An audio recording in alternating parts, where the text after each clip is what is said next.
Hey everyone, it's Paige. We're back for a YouTube video today, and I'm going to do something a little bit different. But I wanted to do this video for a really long time, and to be completely honest, I have been too scared to do it. It's not a controversial issue. I'm going to talk about my playing career and my tournaments and what I've accomplished.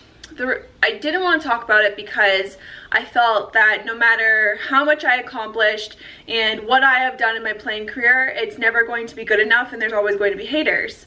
But at the same time, I see so many comments about people saying that I am unqualified to teach and I'm not a serious golfer and I've never put in the time or effort.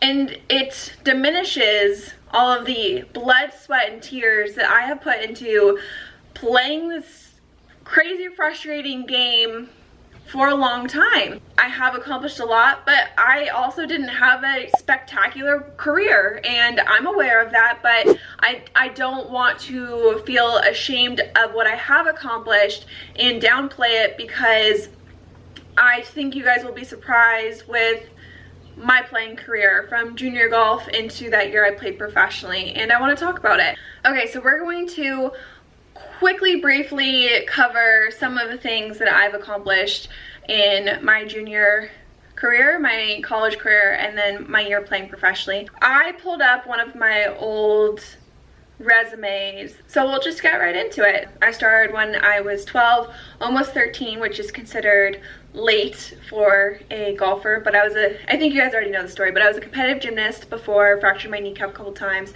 and then got into golf. So these are just kind of the highlights of my junior golf career. I think at my highest I was ranked in the top 25 in the world, and then I was a top 5 recruit. So I will say there are different rankings. So in like junior golf scoreboard, I think the highest I got to was like 37th, and then the AJGA rankings, I think that's the one I was the highest, and I was top 25. And then for my graduating class in high school, 2011, I was a top 5 recruit. So we'll just start with juniors. I was the co-medalist at the Arizona section US Open local qualifier at Phoenix Country Club. I shot a 70. Kim shot a 70, 1 under par, and Paige Spiranac also shot a 70. Yes.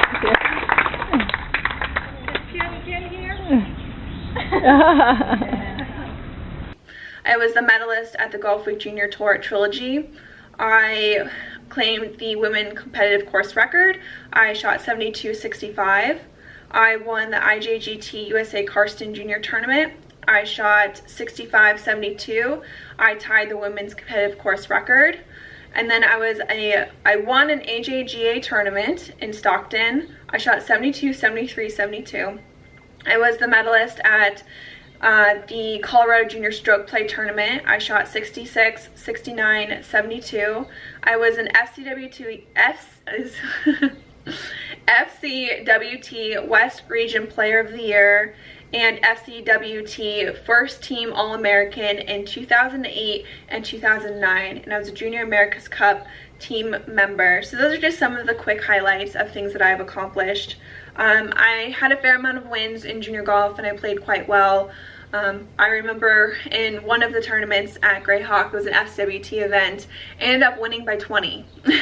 I knew how to go low, and I won a lot on the FCWT and IJGT tour, but the AJGA, which is a step above, I played okay, but I think this is kind of where my struggles mentally started.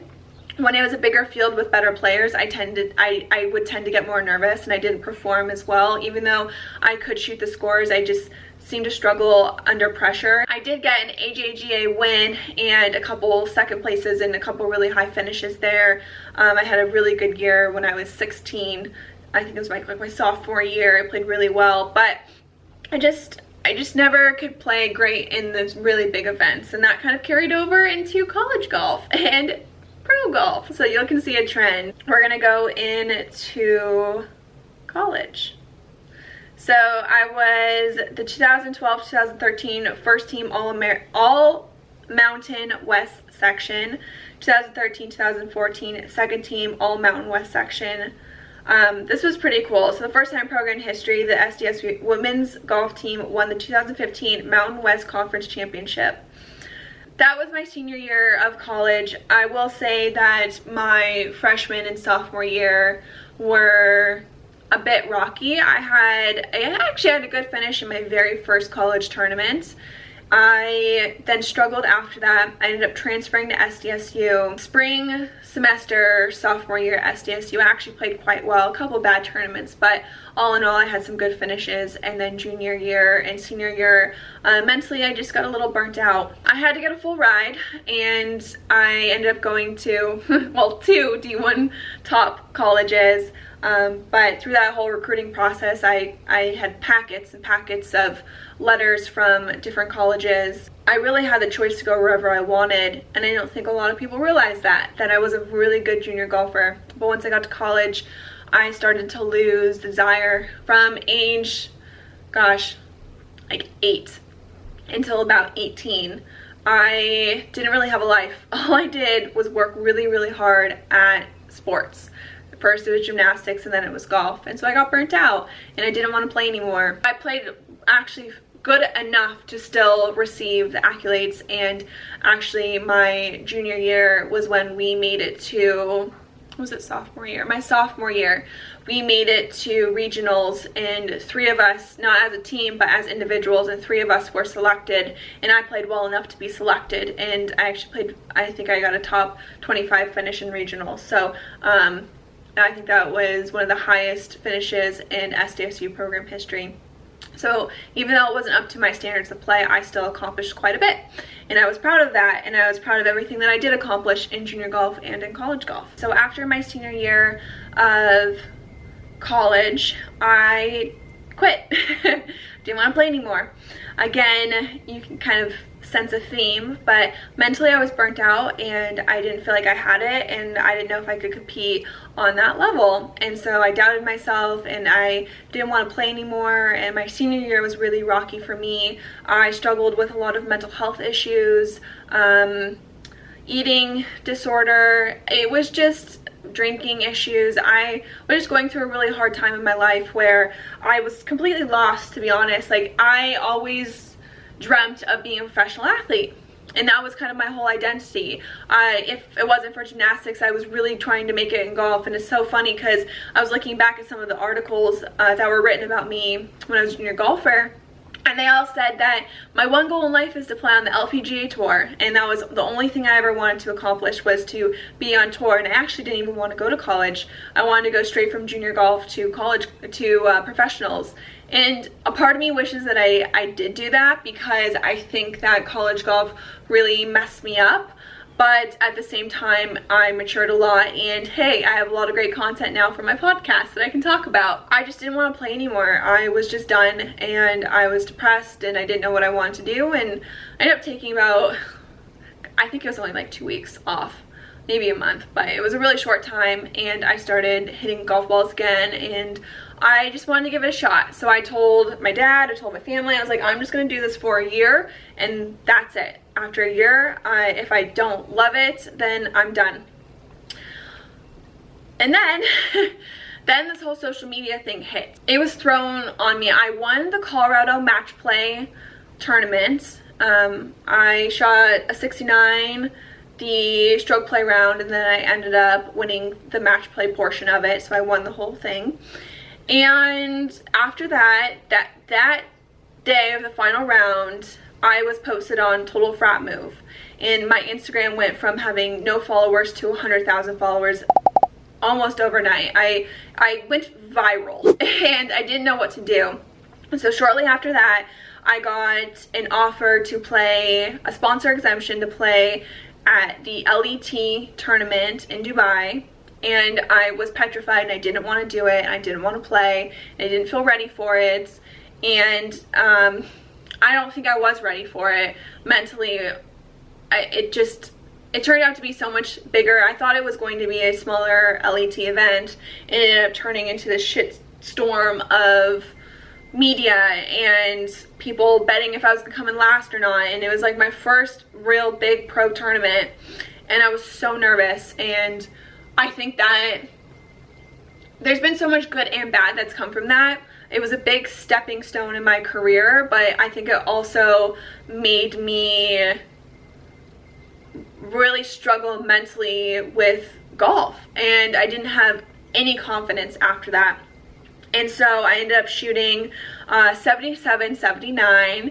You guys probably all remember that because that's the one tournament, that one and the second year I played were the only 2 tournaments that anyone ever remembers. That's it. And I think that's the most frustrating thing because it just diminished everything I've done before that. Everything. And people think I'm a horrible golfer because of those 2 tournaments that I played in Dubai. And that frustrates me so much, and no one ever talks about all of the other things that I've accomplished. But hey, I didn't finish last both years, didn't finish last, but I'll get into it. So after that tournament, I said, I was extremely embarrassed, and I said, I'm gonna work harder than I've ever worked, and I'm going to see what I can accomplish. And that's what I did. So after Dubai, I then started playing Cactus Tour events and state tournaments, and really anything I could play to get some extra practice in, because I ended up getting another sponsor invite to the LET event in Scotland. So it was the Scottish Open. Most people don't know this, but I actually made the cut there, and no one ever talks about that. They always said that I missed a cut, but it was my second big pro event and I made the cut. So but I'll just go over some of my Cactus Tour event scores that I have here. I won't go over each tournament, but I'll just show you what my scores were. 68, 72, 70, 77, 76, 70, 72, 78, 80, 70, 70, 70, 71, 76, 76, 72, 74, 70, 74, 71, 73, 78, 71, 74, 68, 74, 72, 69, 73, 75, 67. So I ended up making money in every single Cactus Tour event that I played that year, and I ended up having a win at Orange Tree, which I won at when I was a junior golfer. And again, no one really counted that as a win because it was on a mini tour and it wasn't a LET or an LPGA event. But a win is a win professionally, and I shot a final round 68, so pretty good in my book. I played really well that year. I had a couple, as you can see, a couple higher rounds, but that was all mental for me. I knew I could go low, and when I had momentum, I always played well, but then mentally it just got shot. So I played all of those tournaments, and then I went to Dubai again, and I only accepted the invite because I made the cut at the Scottish Open. If I didn't make the cut at the Scottish Open, I would not have taken that invite. But I knew I could compete. It was the same girls, pretty much the same field at the Scottish Open that was in Dubai that year. And I wanted to come back and show myself that I could do it and redeem myself after missing that cut that first year. And again, I played well at the Scottish Open and I knew I could do it, so that's why I accepted the invite. I bombed. I played even worse, shot 77, 80, and after that I quit golf. I was so done after that year. It was so exhausting, and I didn't put all the scores in. Those were just the Cactus Tour scores. So Q School was also in there, and then like the Colorado Open, the California Open, a couple other big events. But I think you get the point that I'm not a terrible player, and I have played competitive golf at a very high level. I have accomplished a fair amount, and yes, I did not win on the LPGA Tour, and not a lot of people have.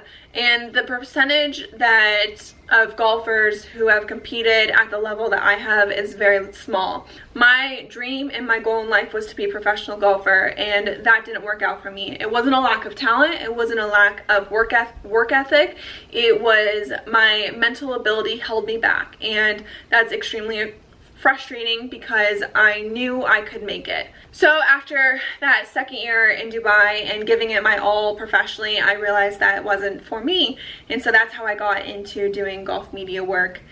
I feel that this is a really great place for me to share everything that I've learned, and I get a lot of comments about people saying that my golf tips are not that great. I have worked with the best instructors in the world, and I make them simple for a reason. I know a lot of people who follow me are not serious golfers, whatever you want to define that, but they don't have a lot of extensive golf knowledge. And so if you go really in depth with a golf tip, then they're going to just, the eyes are going to glaze over and they're not going to be interested in it. When it comes to fitness, I check everything with a certified personal trainer.